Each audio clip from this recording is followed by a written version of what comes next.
Hey, I'm Abby. And I'm Lynn. This is our mom's version of a Filipino dish called kinulog na itik or fermented duck. Instead of duck, we used chicken, and instead of tamarind leaves, we used garlic and onions.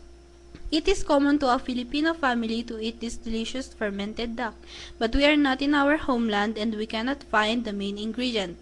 We just used chicken and we find it really delicious. We called it Alamam's sweet braised chicken. So, let's start. The ingredients are 1 whole chicken, 1 whole garlic, 1 medium onion, 2 tablespoon ketchup, 3 tablespoon soy sauce, 5 cups water, 2 tablespoon sweet soy sauce, 1/2 teaspoon black pepper, 2 tablespoon brown sugar. Method in cooking. First, wash the chicken. Insert 3 cloves garlic and a small portion of sliced onion inside the chicken. Pour soy sauce. Add the rest of the garlic and onion.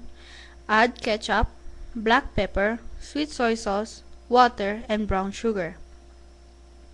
Cook in a medium-high heat. Cover. Bring to a boil for about 45 minutes. And serve.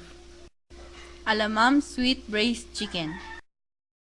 Hey guys, we hope that you like today's recipe, Alamang Sweet Braised Chicken. Like, share, and comment, and subscribe. Thanks for watching!